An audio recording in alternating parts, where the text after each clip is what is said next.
دنیا میں جتنے بھی یہ درخت ہیں، اس کے جتنے بھی پتے ہیں، فرمایا کہ خشکی میں کم ہے، یعنی کہ زمین کے اوپر جو ہے نا اس کو خشکی اس میں کم ہے، تری میں جو زمین کے نیچے ہے سمندر ہے جو اس کے اندر جو اللہ پاک جل شانہ فرماتے ہیں کہ جتنے بھی درخت ہیں نا اس کے جتنے بھی پتے ہیں میرے علم میں۔ حضرت موسیٰ علیہ السلام نے اللہ پاک جل شانہ سے عرض کی، یا باری تعالیٰ اگر یہ پوری کی پوری کائنات اگر آپ کی باقی ہو جائے، یہ دن رات کا نظام، یہ گرمی سردی کا نظام، یہ ہواؤں کا چلنا، یہ بارشوں کا برسنا، یہ زمینوں کا غلہ دینا، یہ اگر ساری کی ساری کائنات اگر آپ کی باقی ہو جائے، اللہ پاک علیہ السلام نے فرمایا کیا موسیٰ ایسا نہیں ہو سکتا ہے؟ پھر 2-3 دفعہ عرض کی تو پھر اللہ پاک علیہ السلام نے فرمایا کیا موسیٰ میرے پاس ایسے جانور ہیں جو ایک نوالے میں اس پوری کی پوری کائنات کو کھا جائیں، 7 زمینوں کو، 7 آسمانوں کو، اور ان دونوں کے درمیان میں جو کچھ بھی ہے ایک نوالے میں کھا جائیں۔ یا بارک تعالیٰ وہ جانور کدھر ہیں؟ اللہ پاک علیہ السلام نے فرمایا کہ وہ ہماری چراگاہوں میں سے ایک چراگاہ میں چار رہے ہیں۔ وہ چراگاہیں کتنی بڑی ہوں گی اور وہ جانور کتنا بڑا ہوگا جو ایک نوالے میں اس پوری کی پوری کائنات کو کھا جائیں، تو وہ اللہ کتنا بڑا ہوگا جس نے پیدا کیا ہے۔ قرآن پاک کی آیت کا ترجمہ ہے نا کہ جنوں کو اور انسانوں کو میں نے اپنی عبادت کے لیے پیدا کیا۔ ہمیں اللہ پاک جل شانہ نے بے فائدہ اور بے مقصد نہیں پیدا کیا۔ اللہ پاک جل شانہ کل پوچھیں گے کہ میں نے آپ کو زندگی دی تھی اور میں نے آپ کو بتایا بھی تھا اور پھر بھی آپ جو ہے عمل کر کے نہیں آئے۔ ہم اللہ کے حکموں کے اوپر اور آپ صلی اللہ علیہ وسلم کے سنتوں کے اوپر طریقے کے اوپر زندگی گزار کے جائیں گے تو اللہ پاک جل شانہ ہمیں کامیاب کریں گے۔ اس لیے فرمایا گیا ہے کہ آقا صحیح کی سنتوں سے ایسے محبت کرو جیسے تم اپنے باپ دادا سے کرتے ہو۔ ایک ایک سنت کے اوپر جو صحابہ کرام تھے وہ اپنی مر مٹنے کے لیے تیار ہو جاتے تھے۔ آپ صلی اللہ علیہ وسلم جب وضو فرماتے تھے تو وضو کے پانی کو زمین سے گرنے سے پہلے جو ہے وہ ہاتھوں میں لے کے اپنے چہروں مبارک پر اپنے جسموں کے ساتھ مال لیتے تھے صحابہ، ایسے عاشق تھے وہ۔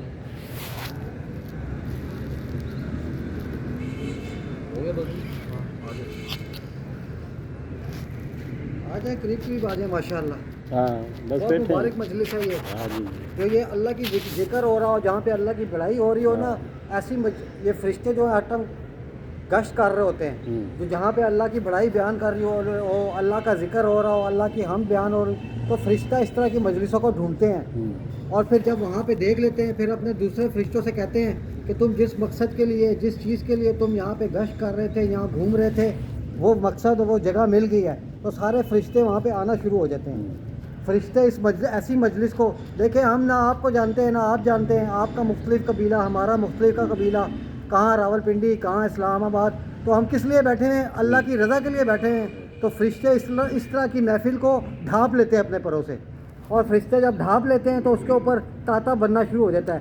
فرشتے اس طرح تاتا بنتے بنتے نا آسمان تک چلا جاتا ہے۔ اللہ پاک تو سب کچھ علم میں ہے، اللہ پاک ہاتھ کو سب کچھ جانتے ہیں، تو اللہ سبحانہ تعالیٰ تفخر کے طور پہ فرشتوں سے پوچھتے ہیں کہ اے فرشتوں، یہ جو بندے بیٹھے ہوئے تھے یہ کس وجہ سے بیٹھے ہوئے تھے، یہ کس لیے بیٹھے ہوئے تھے یہاں پہ؟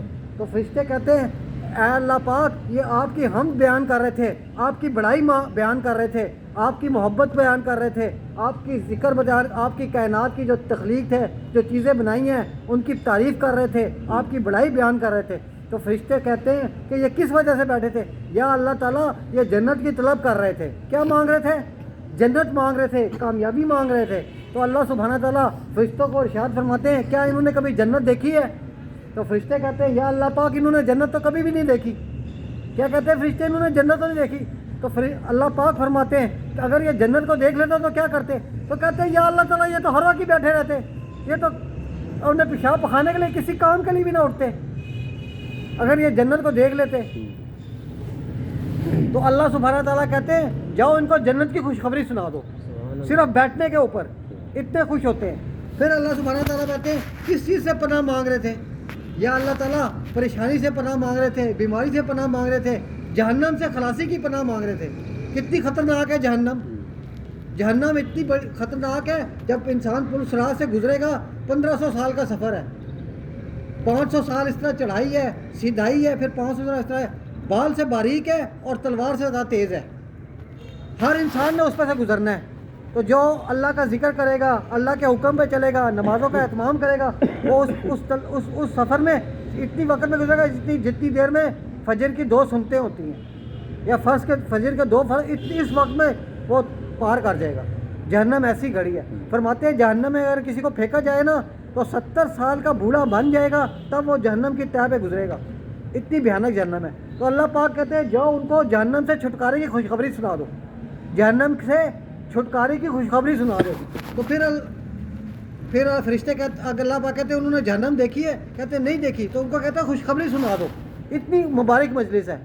تو پھر فرشتے کہتے ہیں یا اللہ تعالیٰ یہاں ایک آدمی تو ویسے ہی آ کے بیٹھ گیا تھا, ایک آدمی ویسے ہی آ کے بیٹھ گیا تھا, وہ تو اپنے کسی کام کے لیے جا رہا تھا, وہ ویسے ہی آ کے بیٹھ گیا تو چلو یار یہاں بیٹھ جاتے ہیں. تو اللہ پاک فرماتے ہیں یہ اتنی مبارک مجلس ہے, اتنی مبارک مجلس ہے, اس کو بھی یہ خبری دے. اس کا ہمیں پتہ نہیں ہے. اس پہ فرشتوں کا سکینہ نازل ہوتی ہے. سکینہ ایک ہوا کو کہتے ہیں, وہ جنت کی ہوا ہوتی ہے, وہ انسان کے جسم کے ساتھ ٹکراتی ہے. تو یہ بہت افضل محفل ہے. اللہ کے ذکر کے اندر اللہ کی بڑائی کے لیے بیٹھنا. تو اللہ پاک فرشتوں کے سامنے تفاخر فرماتے ہیں. جب اللہ تعالیٰ نے انسان کو بنایا نا تو فرشتوں نے کہا اے اللہ پاک آپ ان سے انسان کو بنا رہے ہیں, یہ جب دنیا میں جائے گا لڑائی کرے گا, جھگڑے کرے گا, قتل غارت کرے گا. تو اللہ پاک نے فرشتوں سے ارشاد فرمایا جو میں جانتا ہوں تم نہیں جانتے. اللہ پاک کے فرشتوں کے عبادت کے لیے ہماری ضرورت تو نہیں ہے. یہ تو کوئی آسمان کا ایک چپا ایسا نہیں ہے جہاں کوئی فرشتہ سجدے کے اندر نہ ہو, کوئی فرشتہ رکوع کے اندر نہ ہو, کوئی فرشتہ. تو اللہ پاک کے یہ تو ہم عبادت کرتے ہیں. ہمارا یہ اللہ تعالیٰ کی ہمارے پر مہربانی ہے کہ اللہ پاک ہمیں اپنے سامنے کھڑا کرتا ہے. تو فرماتے ہیں کہ اس میں اللہ کا ذکر کریں, اللہ کی بڑائی بیان کریں. تو جتنی ہم اللہ کی بڑائی کریں گے اللہ تعالیٰ ہماری حاجات کو پوری کریں گے, ہماری ضروریات کو پوری کریں گے. تو جب فرشتوں نے پوچھا نا کہ اے اللہ آپ انسان کو بنا رہے ہیں, یہ دنیا میں لڑائی کرے گا, جھگڑے کرے گا, قتل غارت کرے گا, تو جب انسان اللہ کی عبادت کرتا ہے, اللہ کا ذکر کرتا ہے, تو فرشتے کہتے ہیں دیکھو یہ وہی بندہ ہے جس کو میں نے اپنے دست مبارک سے بنایا تھا, میری عزت بیان کر رہا ہے, میری بڑائی بیان کر رہا ہے فرشتوں کے سامنے. فرماتے ہیں جس جگہ پہ اللہ کی بڑائی بیان کا ہو رہی ہو, اللہ کا ذکر کیا جا رہا ہو, وہ جو ہے گا نا آسمان والوں کے لیے اس طرح چمکتی ہے جگہ جہاں پہ جس طرح ستارے چمک رہے ہیں. جس طرح ہم آسمان پہ ستاروں کو دیکھتے ہیں نا ہمیں چمکتے ہوئے نظر آتے ہیں, تو ایسا کہ آسمان والے یہ ستاروں کی طرح چمک رہے ہیں. تو یہ اللہ تعالیٰ کا بہت بڑا فضل ہے, کرم ہے کہ اللہ سبحانہ تعالیٰ نے ہم سب کو مسلمان پیدا کیا ہے. دیکھیں کتنے انسان ایسے ہیں, کوئی اسپتال میں اس ٹائم بیٹھا ہوگا, کوئی تھانے میں اس ٹائم بیٹھا ہوگا, کوئی کچہری میں بیٹھا ہوگا. تو ہم اللہ کا اتنا خوش نصیب ہے کہ اللہ پاک نے ہمیں مسجد میں آنے کی توفیق عطا فرمائی اور اپنے اس فکر میں بیٹھنے کی توفیق عطا فرمائی کہ سارے عالم کے انسان کامیاب ہو جائیں. فرماتے ہیں حضور صلی اللہ علیہ وسلم کا ارشاد ہے مسلمان وہ ہے جو اپنے لیے پسند کرے وہ اپنے مسلمان بھائی کے لیے پسند کرے. تو ہم اپنے لیے جنت پسند کرتے ہیں نا, تو ہم اپنے دوسرے مسلمان بھائی کے لیے بھی جنت پسند کریں. تو یہ اللہ کا کام ہے. ہم سب چاہتے ہیں کہ ہماری مسجدیں آباد ہو گئی. جہاں کی مسجدیں آباد ہوتی ہیں ان کے گھر آباد ہوتے ہیں. جس گھر کی مسجدیں آباد ہوں وہاں کے شہر آباد ہوتے ہیں, وہاں کے محلے آباد ہوتے ہیں, وہاں کے گاؤں آباد ہوتے ہیں, وہاں رحمتوں کا نزول ہوتا ہے. وہاں اللہ پاک فرماتے ہیں میں بارشیں برساتا ہوں, میں ان کو بیٹے دیتا ہوں, ان کو بیٹیاں دیتا ہوں, ان کے کھیتوں میں برکتی دیتا ہوں, ان کی جائز حاجات پوری کرتا ہوں. جہاں پہ مسجدیں آباد ہوتی ہیں, جہاں پہ مسجدیں ویران ہوتی ہیں, وہاں پہ اللہ تعالیٰ غصے کی نگاہ ہوتی ہے, اللہ پاک ناراض ہوتے ہیں. یہ مسجدیں اللہ کا گھر ہے.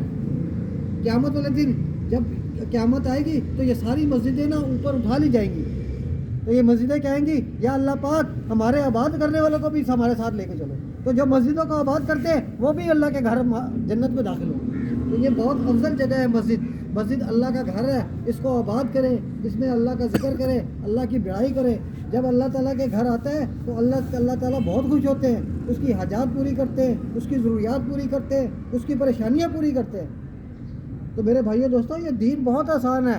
جو بھی ہم کام کریں حضور صلی اللہ علیہ وآلہ وسلم کے طریقے سے کریں وہ ہمارا دین ہے. آپ صلی اللہ علیہ وسلم نے پیاس اب میری ضرورت ہے نا, اب میں پانی اپنی ضرورت کے لیے پیتا ہوں تو میں بیٹھ کے پیوں, بسم اللہ کر کے پیوں, بسم اللہ کر کے پیوں. اور اس کو دیکھ کے پیوں, 3 سانسوں میں پیوں, جب میں پی لوں الحمدللہ کروں, یہ عبادت ہے, اس کے اوپر ثواب ملے گا. اب میں مسجد سے باہر نکل رہا ہوں, مسجد سے باہر نکلنے کی دعا پڑھ لی, مجھے اس پہ ثواب ملے گا. اب واش روم کرنا میرا تقاضا ہے, واش روم جانا میری ضرورت ہے, میں واش روم جانے کی دعا پڑھ لوں, اللہم انی اعوذ بک من الخبث والخبائث, میں نے دعا پڑھ لی, سیدھا پاؤں دایاں پاؤں اندر رکھا, میں اللہ کی حفاظت میں آ گیا, اس پہ مجھے نیکی ملے گی. اب میں واش روم سے باہر نکل رہا ہوں, واش روم سے باہر نکلنے کی دعا ہے, دایاں پہ باہر نکلنا ہے, غفران لک, یہ پڑھ لیا تو یہ اس میں عبادت ہے. آسان ہے مشکل ہے؟ تو یہی باتیں ساری, یہ جو گشت ہوتا ہے, یہ جماعتیں نکلتی ہیں, یہی باتیں اپنے مسلمان بھائی کو بتانی ہے ہم نے. آپ صلی اللہ علیہ وآلہ وسلم کے پاس ایک آدمی تشریف لایا, یا رسول اللہ صلی اللہ علیہ وآلہ وسلم, میرے گھر میں غربت ہے, میرے گھر میں غربت ہے, میرے گھر میں پریشانی ہے, میرے گھر میں بیماری ہے اور روزے کی تنگی ہے. کتنی غربت بھی ہے, پریشانی بھی ہے, بیماری بھی ہے, روزے میں تنگی بھی ہے. آپ صلی اللہ علیہ وآلہ وسلم نے فرمایا, جب گھر جاؤ تو گھر میں دستک دو, جب گھر جاؤ تو دروازے میں دستک دو, دایاں پیر اندر رکھو اور سورۃ الاخلاص پڑھ لو, قل هو اللہ احد اللہ الصمد لم یلد ولم یولد ولم یکن لہ کفوا احد. پھر درود شریف پڑھ لو, پورا آتا ہے پورا پڑھ لو, چھوٹا آتا ہے چھوٹا پڑھ لو, پورا آتا ہے تو زیادہ افضل ہے. اللہم صلی علی محمد وعلی آل محمد کما صلیت علی ابراہیم وعلی آل ابراہیم انک حمید مجید. اللہم بارک علی محمد وعلی آل محمد کما بارکت علی ابراہیم وعلی آل ابراہیم انک حمید مجید. جب آپ نے یہ پڑھ لیا تو صلی اللہ علیہ وآلہ وسلم بھی پڑھ سکتے, سامنے بیوی آئے, بیٹی آئے, والد آئے, والدہ آئے, اسے ہنس کے مسکرا کے سلام کرے, السلام علیکم ورحمۃ اللہ وبرکاتہ, ہنس کے مسکرا کے داخل ہو, تاکہ گھر والے جب دیکھیں تو وہ خوش ہو جائے ہمیں دیکھ کے. اس صحابی نے یہ عمل شروع کر دیا, جب بھی گھر جاتا تھا دستک دیتا تھا, سیدھا پیر رکھتا تھا, سورۃ اخلاص پڑھتا تھا, درود شریف پڑھتا تھا. کچھ عرصے کے بعد آپ صلی اللہ علیہ وآلہ وسلم کے پاس تشریف لایا, یا رسول اللہ صلی اللہ علیہ وآلہ وسلم, میرے گھر پہ غربت ختم ہو گئی, میرے گھر میں پریشانی ختم ہو گئی, میرے گھر پہ غم